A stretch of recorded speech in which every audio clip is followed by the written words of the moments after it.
श्री हरिविजय कथासार अध्याय 35. शिशुपालाची जन्मकथा व त्याचा शेवट.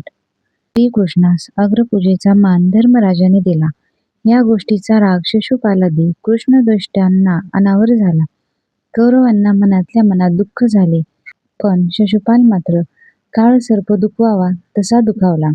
धर्मराजाने आता कोणाची पूजा करू असे भीष्मास विचारताच शिशुपाल मध्येच उठून म्हणाला, धर्मा, तुम्ही सर्वजण मला मूर्खच दिसता.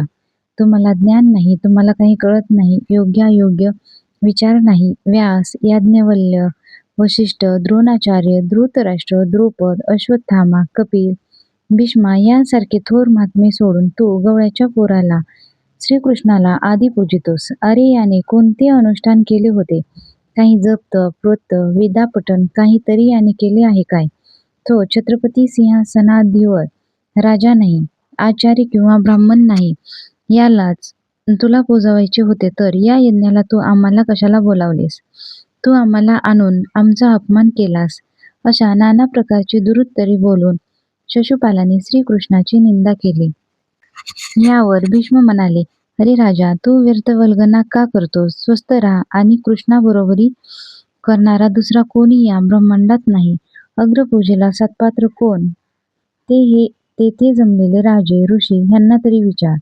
यावर शिशुपाल म्हणाला की, अरे म्हाताऱ्या, हे सगळे मूर्ख आहेत. यातल्या कोणाही एकास अग्रपूजा घेण्याचा मान द्यावा. हे माझे म्हणणे मान्य असेल तितके सगळे एकदम उठा. हे एकताच या सभेत श्रीकृष्णाचा द्वेष करणारे खल दुर्जन होते. तितके सगळे उठले आणि आरडाओरड करू लागले. हे पाहून धर्मराजाने धावत जाऊन शिशुपालाला हृदयाशी धरले. त्यावेळी पितामह भीष्म म्हणाले, धर्मा, हा शिशुपाल परमदृष्ट आहे. त्याची समजूत कोणालाही करता येणार नाही. त्याची समजूत कशाला घालवतोस? याने तरी काय पुरुषार्थ केला आहे? यावर शिशुपाल बोलला, नीचा, कृष्णाने कोणता पुरुषार्थ केला आहे? त्या म्हाताऱ्या पुतणीला त्याने मारले. कालिया, आघासूर, बकासूर वगैरे किरडे मारले. वारुळासारखा गोवर्धन उचलला. हाच ना याचा पराक्रम. या चोरांचा राजा, कपटी, नाटके, गवळी आहे. त्याचा पुरुषार्थ तुम्ही काय वर्णन करता? भीष्मा, तूच परमनीच आहेस. काशीपतीच्या कन्या तू चोरून नेल्यास आणि एकीने तुझ्यासाठी जीव दिला. तू अधर्माने वागलास आणि आम्हाला धर्म शिकवितोस. शिशुपालाने केलेली ही भीष्माची निंदा ऐकून भीम गदा घेऊन पुढे सरसावला, पण भीष्मांनी त्याचा हात धरला. ते म्हणाले, भीमा, थांब, याचे जन्मकथन मी तुला सांगतो, ते ऐकून घे. दमघोषाची पत्नी ही वसुदेवाची बहीण होती. त्याच्या उदरी तो जन्मला. जन्माच्या वेळी याला 4 हात व 3 डोळे होते.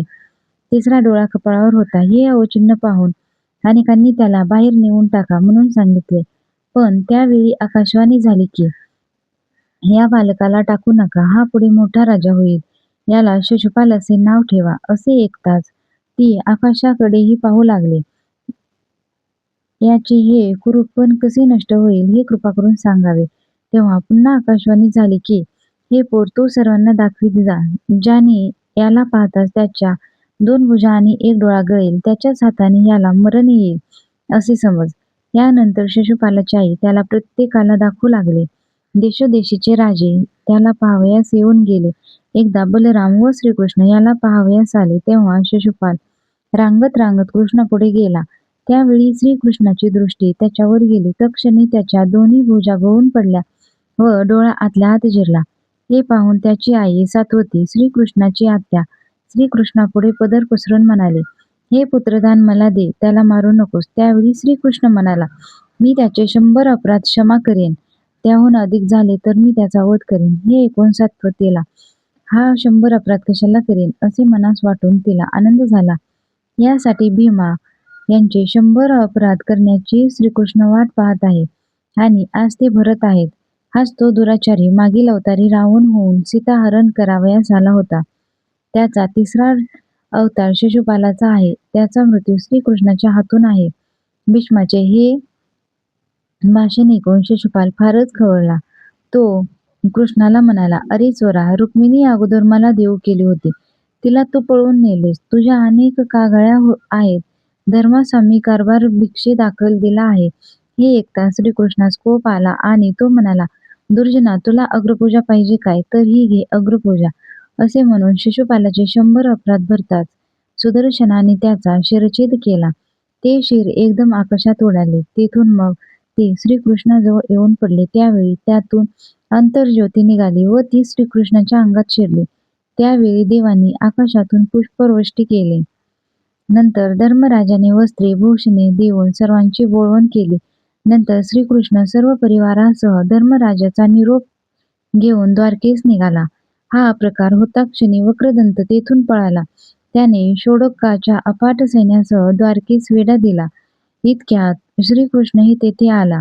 त्याने लागलीच सुदर्शनाने वक्रदंताचा वध केला व षोडकाचाही त्याच्या सैन्यासह नाश केला. श्रीकृष्णाने असा प्रताप केला आणि आपल्या हातातील शस्त्र खाली ठेवले. जणू त्याचे एक अवतार कृत्य समाप्त झाले. आता पुढे आपण शस्त्र हाती धरणार नाही. आता जो दुष्ट दुर्जनांचा समाचार घ्यायचा आहे तो अर्जुनाच्या हातून घडवू. आपण त्याचे सारथी होऊ. त्याला 4 युक्तीच्या गोष्टी सांगू, असा जणू श्रीकृष्णाने आपल्या मनाशी निश्चय केला होता.